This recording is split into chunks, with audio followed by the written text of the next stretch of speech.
ರೇಣುಕಾಸ್ವಾಮಿ ಸತ್ತ ಮೇಲೂ ನೆಮ್ಮದಿ ಇಲ್ಲ. ಡೆವಿಲ್ ರಿಲೀಸ್ಗೂ ಮುನ್ನ ಸಮಾಧಿ ಧ್ವಂಸ. ದರ್ಶನ್ ಅಭಿಮಾನಿಗಳ ಕೃತ್ಯನ ಆಗಿದ್ದೇನು?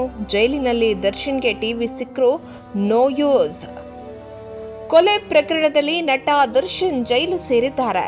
ಇತ್ತ ಡೆವಿಲ್ ಸಿನಿಮಾ ರಿಲೀಸ್ ಆಗಿ ಬೊಬ್ಬರಿಸ್ತಾ ಇದೆ. ಇದರ ಮಧ್ಯೆ ಚಿತ್ರದುರ್ಗ ರೇಣುಕಾಸ್ವಾಮಿ ಸಮಾಧಿಯನ್ನ ಧ್ವಂಸ ಮಾಡಿದ್ದಾರೆ. ಆ ಫೋಟೋ ಈಗ ಸಾಮಾಜಿಕ ಜಾಲತಾಣದಲ್ಲಿ ಭಾರಿ ವೈರಲ್ ಆಗ್ತಾ ಇದೆ. ಈ ಘಟನೆ ಹಿಂದೆ ದರ್ಶನ್ ಅಭಿಮಾನಿಗಳ ಪಾತ್ರ ಇದೆಯಾ ಎಂಬ ಪ್ರಶ್ನೆ ಹುಟ್ಟಿದೆ. ಆದರೆ ಅದಕ್ಕೆ ಈಗ ಸ್ಪಷ್ಟನೆಯೂ ಸಿಕ್ಕಿದೆ. ಎಸ್, ಡೆವಿಲ್ ಸಿನಿಮಾ ರಿಲೀಸ್ ಆಗಿ ರಾಜ್ಯದಾದ್ಯಂತ ಯಶಸ್ವಿ ಪ್ರದರ್ಶನವನ್ನ ಕಾಣ್ತಾ ಇದೆ. ಅಭಿಮಾನಿಗಳಂತೂ ಫುಲ್ ಖುಷಿಯಾಗಿದ್ದಾರೆ. ನಮ್ಮ ಮೆಚ್ಚಿನ ನಟನನ್ನ ಕಣ್ತುಂಬಿಕೊಳ್ಳಲು ಸಂತಸದಲ್ಲಿದ್ದಾರೆ. ಆದರೆ ಈ ಮಧ್ಯೆ ಚಿತ್ರದುರ್ಗದ ರೇಣುಕಾಸ್ವಾಮಿಯ ಸಮಾಧಿಯನ್ನ ಧ್ವಂಸ ಮಾಡಲಾಗಿದೆ. ಇದರ ಹಿಂದೆ ದರ್ಶನ್ ಅಭಿಮಾನಿಗಳ ಕೃತ್ಯ ಇರಬಹುದು ಎಂದು ಅನುಮಾನ ವ್ಯಕ್ತವಾಗಿತ್ತು. ಈ ಬಗ್ಗೆ ಸಾಮಾಜಿಕ ಜಾಲತಾಣದಲ್ಲೇ ದೊಡ್ಡ ಮಟ್ಟದ ಚರ್ಚೆ ಕೂಡ ನಡೆದಿತ್ತು. ಆದರೆ ಇದಕ್ಕೆ ರೇಣುಕಾಸ್ವಾಮಿ ತಂದೆಯೇ ಸ್ಪಷ್ಟನೆಯನ್ನ ನೀಡಿದ್ದಾರೆ. ಎಸ್, ಇದರಲ್ಲಿ ಸಮಾಧಿ ಧ್ವಂಸಕ್ಕೂ ದರ್ಶನ್ ಅಭಿಮಾನಿಗಳಿಗೂ ಯಾವುದೇ ಸಂಬಂಧ ಇಲ್ಲ ಎಂದು ರೇಣುಕಾಸ್ವಾಮಿ ಅವರ ತಂದೆ ಕಾಶಿನಾಥ್ ಅವರು ಹೇಳಿದ್ದಾರೆ. ರೇಣುಕಾಸ್ವಾಮಿ ಸಮಾಧಿ ಧ್ವಂಸ ಅಸಲಿ ಮ್ಯಾಟ್ರೇ ಬೇರೆನೇ ಇದೆ.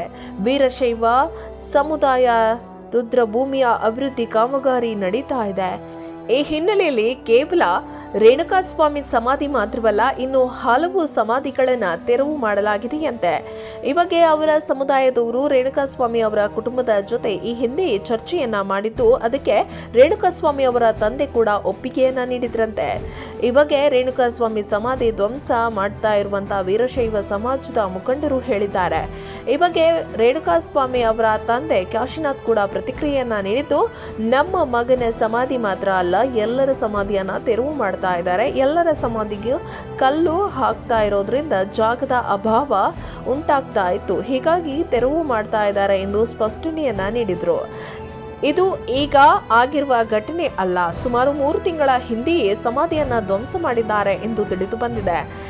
ಈ ಕಾರಣಕ್ಕಾಗಿ ರೇಣುಕಾಸ್ವಾಮಿ ಸಮಾಧಿ ತೆರವಿಗೆ ದರ್ಶನ್ ಅವರ ಅಭಿಮಾನಿಗಳಿಗೂ ಯಾವುದೇ ಸಂಬಂಧವಿಲ್ಲ. ಡೆವಿಲ್ ಸಿನಿಮಾ ಬಿಡುಗಡೆ ಸಮಯದಲ್ಲಿ ಈ ಸುದ್ದಿ ದೊಡ್ಡದಾಗಿದ್ದು, ತಾತ್ಕಾಲಿಕ ಅಷ್ಟೇ ಎಂದು ಸ್ಪಷ್ಟನೆಯನ್ನ ಕೂಡ ನೀಡಿದ್ದಾರೆ. ಇತ್ತ ಜೈಲಿನಲ್ಲಿರುವಂತಹ ನಟ ದರ್ಶನ್ ಕೋರ್ಟ್ ಆದೇಶದಂತೆ ದರ್ಶನ್ ಬ್ಯಾರಿಕ್ನಲ್ಲಿ ಸಿಬ್ಬಂದಿ ಟಿವಿಯನ್ನ ಅಳವಡಿಸಿದ್ರು.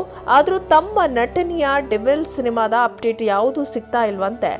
ಡೆವಿಲ್ ಸಿನಿಮಾ ರಿಲೀಸ್ನ ಹಿಂದಿನ ದಿನವೇ ದರ್ಶನ್ಗೆ ಟಿವಿ ಭಾಗ್ಯ ಸಿಕ್ಕಿತ್ತು. ಹೀಗಾಗಿ ದರ್ಶನ್ಗೆ ಟಿವಿ ಮೂಲಕ ಡೆವಿಲ್ ಸಿನಿಮಾ ಪ್ರದರ್ಶನ ರೆಸ್ಪಾನ್ಸ್ ನೋಡುವಂತಹ ಅವಕಾಶ ಸಿಗುತ್ತೆ.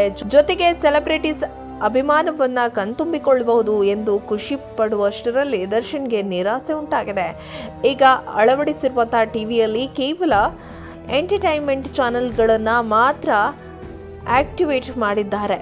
ದರ್ಶನ್ಗೆ ನೀಡಲಾಗ್ತಿರುವಂತಹ ಟಿವಿ ಯಾವುದೇ ನ್ಯೂಸ್ ಚಾನೆಲ್ ಬರ್ತಾ ಇಲ್ಲ. ಇದರಿಂದಾಗಿ ಹೊರಗಿನ ಯಾವುದೇ ಅಪ್ಡೇಟ್ಸ್ಗಳು ಜೊತೆಗೆ ಹೊರಗೆ ಏನಾಗ್ತಿದೆ ಅನ್ನುವ ಮಾಹಿತಿ ಕೂಡ ತಿಳಿದುಕೊಳ್ಳಲು ದರ್ಶನ್ಗೆ ಸಾಧ್ಯವಾಗ್ತಾ ಇಲ್ವಂತೆ. ಇದರಿಂದಾಗಿ ಡೆವಿಲ್ ಸಿನಿಮಾ ಅಪ್ಡೇಟ್ ತಿಳಿಯಲು ದರ್ಶನ್ ಪರದಾಡ್ತಾ ಇದ್ದಾರೆ. ಜೊತೆಗೆ ಡೆವಿಲ್ ಚಿತ್ರ ಹೇಗೆ ಪ್ರದರ್ಶನ ಕಾಣ್ತಿದೆ, ಸಿನಿಮಾದ ಬಗ್ಗೆ ಫ್ಯಾನ್ಸ್ ರಿಯಾಕ್ಷನ್ ಏನು ಅಂತ ತಿಳಿದುಕೊಳ್ಳೋದು ದರ್ಶನ್ಗೆ ಸಾಧ್ಯವಾಗ್ತಿಲ್ವಂತೆ. ಹೀಗಾಗಿ ದರ್ಶನ್ ಬೇಸರದಲ್ಲಿರೋದನ್ನ ಕಂಡು ಡಿ ಗ್ಯಾಂಗ್ ನ್ಯೂಸ್ ಚಾನೆಲ್ ಬರಲ್ವಾ ಅಂತ ಜೈಲು ಸಿಬ್ಬಂದಿಗೆ ಕೇಳಿದ್ದಾರಂತೆ. ಆಗ ಜೈಲಿನಲ್ಲಿ ಯಾವುದೇ ನ್ಯೂಸ್ ಚಾನೆಲ್ ಹಾಕಲ್ಲ ಅಂತ ಸಿಬ್ಬಂದಿ ತಿಳಿಸಿದ್ದಾರೆ. ಹೀಗಾಗಿ ಡೆವಿಲ್ ಸಿನಿಮಾ ರಿಲೀಸ್ ಆಗಿದ್ರೂ ಯಾವುದೇ ಅಪ್ಡೇಟ್ಸ್ಗಳು ಪಡೆಯಲು ದರ್ಶನ್ಗೆ ಆಗ್ತಾ ಇಲ್ಲ. ಹೀಗಾಗಿ ಬೇಸರದಿಂದ ಇದ್ದಾರೆ. ಆದರೆ ಸಿನಿಮಾ ರಿಲೀಸ್ ಆದ ಮೇಲೆ ಒಳ್ಳೆ ರೆಸ್ಪಾನ್ಸ್ ಸಿಕ್ಕಿದೆ. ಜೊತೆಗೆ ಒಳ್ಳೆ ಕಲೆಕ್ಷನ್ ಕೂಡ ಮಾಡ್ತಿದೆ. ದರ್ಶನ್ ಪತ್ನಿ ವಿಜಯಲಕ್ಷ್ಮಿ ಹಾಗೂ ಪುತ್ರ ವಿನೀಶ್ ಕೂಡ ಸಿನಿಮಾವನ್ನ ಥಿಯೇಟರ್ನಲ್ಲಿ ನೋಡಿ ಸಂತಸವನ್ನ ವ್ಯಕ್ತಪಡಿಸಿದ್ದಾರೆ. ಅಭಿಮಾನಿಗಳ ಸಂತಸವಂತೂ ಮುಗಿಲು ಮುಟ್ಟಿದೆ. ಥಿಯೇಟರ್ ಮುಂದೆ ಕುಣಿದು ಕುಪ್ಪಳಿಸ್ತಾ ಇದ್ದಾರೆ. ಆದರೆ ಒಟ್ಟಾರೆ ಎಷ್ಟು ಕಲೆಕ್ಷನ್ ಮಾಡುತ್ತೆ ಅಂತ ಕಾದು ನೋಡಬೇಕಿದೆ.